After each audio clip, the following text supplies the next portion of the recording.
Hello दोस्तों, refix India के YouTube channel पर आपका फिर से स्वागत है। आज की वीडियो में हम बात करेंगे दोस्तों, बहुत सारे पैनल ऐसे आ रहे हैं आजकल मार्केट में जिनके अंदर जो फॉल्ट होता है, जो जीआईपी पैनल होते हैं, हाफ पिक्चर में कभी कभार फ्लिकरिंग मिलती है और हाफ पिक्चर होके चलती है। और ये जो फॉल्ट आते थे दोस्तों, ये ज्यादातर फॉल्ट हमारे किस में आते थे, जो कि आपके नॉन जीआईपी जिसमें गेट कॉफ होती थी। लेकिन आजकल मार्केट के अंदर कुछ ऐसे ही पैनल आ रहे हैं, एयू, एसटी, इस तरीके के पैनलों में हमें दिक्कत मिलती है। तो आज इसी तरीके से हमारे पास एक पैनल आया हुआ है दोस्तों। इसके अंदर जो प्रॉब्लम है, सबसे पहले मैं आपको दिखा देता हूँ। वैसे तो थंबनेल देख के आप समझ ही गए होंगे जो फॉल्ट है किस तरीके का फॉल्ट है, लेकिन इसमें जो फॉल्ट है मैं आपको एक्चुअल दिखा देता हूँ। तो यहाँ पर अगर आप देखोगे तो सबसे पहले मैं आपको यहाँ पर दिखा देता हूँ।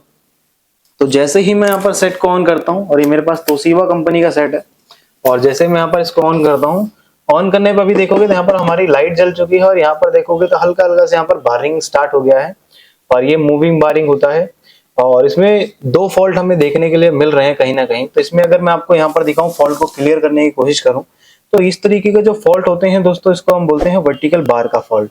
और ये जो वर्टिकल बार के फॉल्ट होते हैं, इसको किस तरीके से हम सॉल्व करते हैं इसके बारे में भी बात करेंगे। लेकिन अभी आप यहाँ पर देखेंगे दोस्तों, तो आपको यहाँ पर कुछ हलचल दिखाई दे रही होगी। कहीं पर ये बार आपका एक बार हाई ग्लो करता है और एक बार फिर डिम हो जाता है। तो इसको हम बोलते हैं ओड इवन फॉल्ट, यानी फ्लिप फ्लॉप। LC1 LC2 कहीं ना कहीं इसमें शॉर्ट हो रहे हैं। लेकिन LC1 LC2 शॉर्ट होते हैं तो ज्यादातर हमारे डबल इमेज के फॉल्ट आते हैं, या कई बार पिक्चर ऐसे हाफ में आपकी प्रॉपर बनती है और हाफ में आपकी पिक्चर फ्लिकर करती रहती है। तो अभी इसके अंदर जो फॉल्ट है वो किस तरीके का फॉल्ट है आपने देख लिया है। अब इस तरीके के फॉल्ट को हम कैसे रिपेयर करेंगे, तो वीडियो को लास्ट तक जरूर देखिए दोस्तों। अगर आपको भी पैनल रिपेयर करने में प्रॉब्लम आती है, आप अपने आप को अपडेट करना चाहते हो, तो आप हमारे यहाँ से ट्रेनिंग ले सकते हो। ट्रेनिंग लेने के लिए ऊपर दिए गए आई बटन पे क्लिक करेंगे दोस्तों, तो ट्रेनिंग की पूरी इंफॉर्मेशन मिल जाएगी दोस्तों। जैसा कि मैं आपको बता देता हूँ, हमारे यहाँ जो ट्रेनिंग होती है फुली प्रैक्टिकल ट्रेनिंग होती है। और जो पैनल होते हैं, इसको हम कैसे प्रोग्रामिंग करनी है, प्रोग्रामिंग की वजह से कौन सी प्रॉब्लम आती है, टीकॉन आईसी कौन सी प्रोग्रामिंग होती है, कौन सी नहीं होती है, सीकेबी दोनों साइड के शॉर्ट है या नहीं है, कैसे पता करोगे, ये सारी चीजें हम अपनी ट्रेनिंग के अंदर बताते हैं। तो आइए वीडियो को स्टार्ट करते हैं। सबसे पहले मैं आपको इसके अंदर दिखा देता हूं दोस्तों। यहाँ पर जो देखोगे, इसका जो टीकॉन है इसके मदरबोर्ड के अंदर ही कंबाइन है। तो अभी हमें यहाँ पर सारी वोल्टेज इसके मदरबोर्ड के अंदर ही चेक करनी पड़ेगी दोस्तों। तो स्टेप बाय स्टेप सभी वोल्टेज को हम चेक करते हैं और देखते हैं कि फॉल्ट हमें क्या देखने के लिए मिलता है, क्योंकि इस तरीके के जो बारीक से फॉल्ट होते हैं इसको फाइंड करना थोड़ा सा मुश्किल होता है। तो यहाँ पर अभी हम मल्टीमीटर को लगा लेते हैं DC वोल्ट की रेंज पे, और यहाँ पर एक पिन को हम लगाएंगे ग्राउंड पे और सभी पॉइंट को हम चेक करेंगे। तो एक पिन को ग्राउंड से लगा लिया, और यहाँ पर अगर आप देखोगे तो 12 वोल्ट की सप्लाई अगर हम देखेंगे तो यहाँ पर 12 वोल्ट ओके है।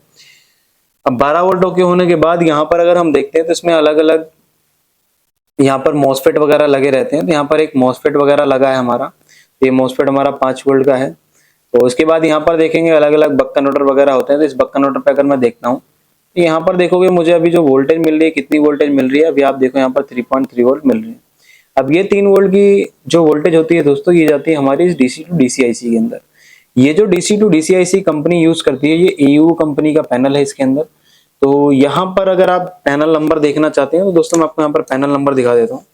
तो ये जो पैनल नंबर है हमारा है T430HVN0N.3XRBD। ये AU कंपनी का पैनल होता है। और इस तरीके के पैनल को हम जब भी रिपेयर करते हैं दोस्तों, तो सबसे पहले मैं आपको बता देता हूँ बेसिक इसमें क्या क्या चीजें चेक करनी है। पहले तो आपको यहाँ पर सारी वोल्टेजेस को मेजर करना है। तो यहाँ पर अगर आप देखोगे 3 वोल्ट की सप्लाई हमारी बन रही है, जो कि इस DC टू DC IC के बक कन्वर्टर से बनाई जाती है।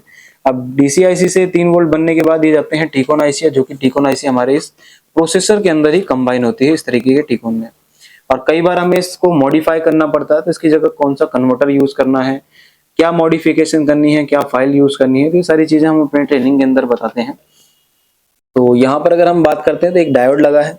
डायोड के इधर अगर मैं चेक करता हूँ तो आप देखो यहाँ पर मुझे जो वोल्टेज मिलनी चाहिए वो AVDD की वोल्टेज मिलनी चाहिए। तो यहाँ पर आप देखो डायोड के इधर मुझे 12 वोल्ट की सप्लाई मिल रही है एनोड पे, और कैथोड पे अगर मैं चेक करता हूँ तो यहाँ पर मुझे देखता हूँ तो आप देखो यहाँ पर 16 वोल्ट की सप्लाई मिल रही है, जो कि हमारी एक AVDD की वोल्टेज होती है। और ये वोल्टेज हमारी बिल्कुल परफेक्ट तरीके से देखने के लिए मिल रही है। अगर यहाँ पर AVDD की वोल्टेज बिल्कुल ओके तरीके से देखने के लिए मिल रही है दोस्तों, तो ये AVDD हमारी इस DC IC में जाती है, फिर गामा IC में जाती है। तो अलग अलग IC लगी होती है। तो यहाँ पर एक IC लगी है, तो IC पे आप देखोगे यहाँ पर एक 7 वोल्ट की सप्लाई बन रही है। और ये जो 7 वोल्ट की सप्लाई होती है हमारी VCOM वोल्टेज होती है। और 7 वोल्ट के साथ साथ यहाँ पर आप देखो इसको AVDD की सप्लाई भी इनपुट दिया जा रहा है, क्योंकि एक गामा IC होती है। और 7 वोल्ट के साथ AVDD के साथ यहाँ पर एक वोल्टेज और इसको दिया जाएगा 3.3 वोल्ट, जो कि यहाँ पर इसको बिल्कुल प्रॉपर तरीके से दिया जा रहा है। अब अगर ये सारी वोल्टेज बन रही है तो यहाँ पर हमारी VGH वोल्टेज भी बननी चाहिए। तो VGH अगर मैं देखता हूँ तो यहाँ पर एक AVDD के लिए डायोड लगा है, फिर यहाँ पर आउटपुट देखो 30 वोल्ट की सप्लाई हमारी VGH परफेक्ट तरीके से बन रही है। फिर यहाँ पर हमारी एक VGL यानी नेगेटिव के लिए सर्किट बना हुआ है। तो यहाँ पर आप देखोगे -9 वोल्ट का सप्लाई भी हमारी यहाँ पर परफेक्ट तरीके से बन रही है। अब यहाँ पर जो DCIC मदरबोर्ड के अंदर कंबाइन होती है दोस्तों, तो ज्यादातर कंपनी क्या करती है, बक कन्वर्टर के पास एक कॉइल लगा देती है, चाहे वो नेगेटिव ड्राइव का सर्किट हो या पॉजिटिव ड्राइव का सर्किट हो। तो अभी यहाँ पर सारी वोल्टेज बन रही है AVDD, VGH, VGL। तो यहाँ पर आप देखोगे IC लगी है जो कि हमारी लेवल शिफ्टर IC होती है। तो इसके इस PF पे अगर मैं चेक करता हूँ, याद रहे दोस्तों, जब भी आप लेवल शिफ्टर IC को चेक करते हो तो उसके एक पॉइंट में नेगेटिव वोल्टेज मिलती है, जिसको हम माइनस में बोलते हैं। तो जैसे यहाँ पर हमें VGL वोल्टेज मिल रही है, फिर यहाँ पर एक हमें बड़े PF पे हमें पॉजिटिव वोल्टेज मिलनी चाहिए, जो कि हमें यहाँ पर अभी -91 मिली वोल्ट मिल रही है। अभी यहाँ पर हमें VGH वोल्टेज नहीं मिल रही है। अब VGH वोल्टेज अगर आपको नहीं मिल रही है तो यहाँ से हमें क्या काम करना पड़ेगा, एक VGH का मैं यहाँ से जंपर लगाऊं, और जंपर लगाने के बाद हमें पता चलेगा, या फिर यहाँ पर एक टेस्टिंग पॉइंट बना कर आप देखोगे तो इसमें हमारी जो VGH की वोल्टेज है दोस्तों, अगर आप देखो तो यहाँ पर VGH की वोल्टेज, अब यहाँ से एक जंपर हम इस पे लगा सकते हैं, और इस पे लगाने के बाद देखेंगे क्या कंडीशन रहती है। कई बार ऐसा होता है कि ट्रैक ब्रेक हो जाते हैं, जिसकी वजह से यहाँ तक वोल्टेज नहीं पहुंची, फिर IC काम नहीं करती है। तो उसके बाद अगर हम यहाँ पर जंपर लगाते हैं और जंपर लगाने के बाद देखते हैं क्या कंडीशन रहती है, तो सेट को कर लेते हैं ऑफ।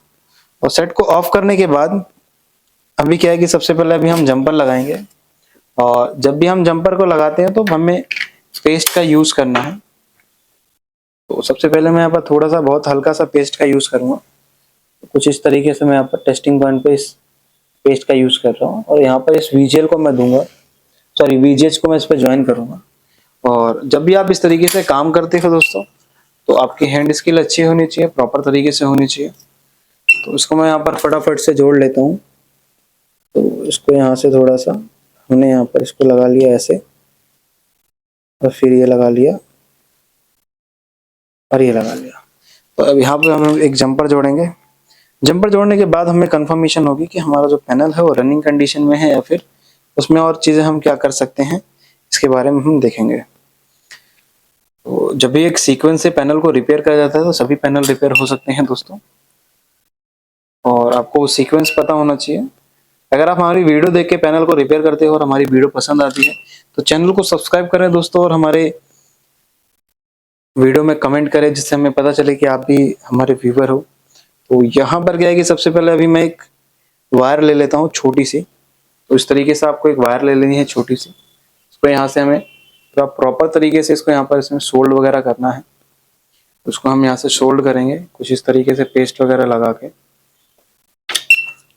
तो यहाँ पर क्या है, इसको हम यहाँ से सोल्ड कर लेते हैं ऐसे। अभी देखोगे यहाँ पर सोल्डिंग प्रॉपर तरीके से, जो भी एक्स्ट्रा पार्ट है इसको कट कर देना है। इसको यहाँ से हम काट देते हैं, क्योंकि जंपर जितना छोटा रहेगा उतना परफेक्ट रहेगा दोस्तों। तो यहाँ पर इसमें हम जो भी जंपर वगैरह लगाते हैं तो उसमें थोड़ा सा प्रैक्टिकल में हाथ थोड़ा आपका अच्छा होना चाहिए। यहाँ पर आप देखो मैंने एक VGH लगा दिया, और एक इसका जंपर यहाँ पर लगा दूंगा डायरेक्ट इसमें कुछ इस तरीके से। तो अभी यहाँ पर हमारी जो वोल्टेज है, VGH वोल्टेज हमने इसको डायरेक्ट दे दी है दोस्तों। अब ये डायरेक्ट वोल्टेज यहाँ पर देने के बाद अभी हम इसको चेक करेंगे कि हमारा जो पैनल है इसकी क्या कंडीशन रहने वाली है।